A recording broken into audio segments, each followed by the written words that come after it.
ఇక రాష్ట్రంలో ఎలాంటి ఇంధన కొరత లేదని, సంక్షోభం వస్తే పరిస్థితులను ఎదుర్కొనే విధంగా పొదుపు సూత్రాలను అమలు చేస్తున్నామని మంత్రి పార్థసారథి అన్నారు.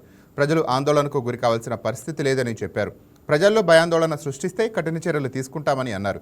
యుద్ధ ప్రభావంతో సంక్షోభం వస్తే తీసుకోవాల్సిన జాగ్రత్తలపై ప్రజలను అప్రమత్తం చేస్తున్నామని, ఇంధన కొరత కొనసాగితే పరిస్థితి చేదాటిపోకుండా ముందుగా జాగ్రత్త పడుతున్నామని మంత్రి తెలిపారు. ప్రధాని మోదీ విదేశీ మారకద్రవ్యాన్ని కాపాడుకోవడానికి ప్రయత్నిస్తున్నారని, ఇదే స్ఫూర్తితో నా దేశం నా బాధ్యత పేరుతో ప్రచార కార్యక్రమాన్ని నిర్వహించాలని ఏపీ కేబినెట్ భేటీలో నిర్ణయించామని చెప్పారు.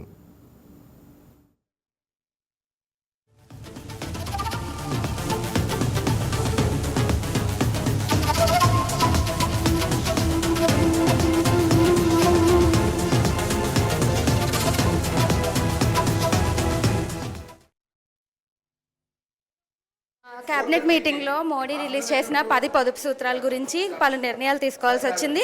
ఎలాంటి నిర్ణయాలు తీసుకున్నారని మనతో ఉన్నారు ఐఎంపీఆర్ మినిస్టర్ పార్థసారథి. ఆయన అడిగి తెలుసుకుందాం.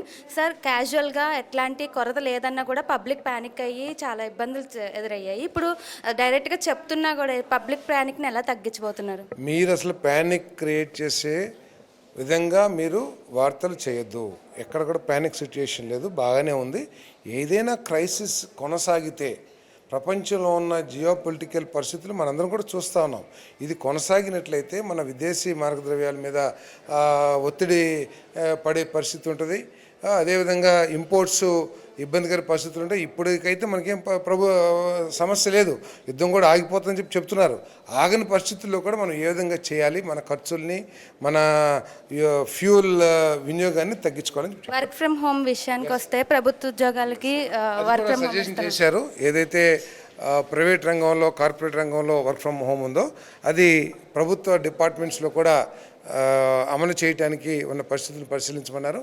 అన్ని డిపార్ట్మెంట్స్ను కూడా వారు ఏ విధంగా ఈ సూచనల ఆధారంగా చర్యలు తీసుకుంటారో చెప్పని చెప్పారు. సో చూసారు కదా, పానిక్ సిచ్యువేషన్ ఎలాంటిది లేదని చెప్తున్నారు. స్వతహాగా ప్రతి ఒక్కళ్ళు తమ బాధ్యతగా పాటించాల్సిందే ఈ 10 సూత్రాలని చెప్తున్నారు. అలాంటిది ప్రెషర్ పెట్టి పాటించాల్సిందే అని కాదు, ప్రజలందరూ తమ బాధ్యతగా నా దేశం నా బాధ్యత నినాదంతో ప్రతి ఒక్కళ్ళు మదుల్చుకోవాలని, అలాగే ప్రభుత్వ ఉద్యోగులకు కూడా వర్క్ ఫ్రమ్ హోమ్ ఇచ్చే అవకాశం కూడా కనబడుతోందని, దీని గురించి భవిష్యత్తులో ఇంకా చర్చలు జరగబోతున్నాయని కూడా చెప్తున్నారు.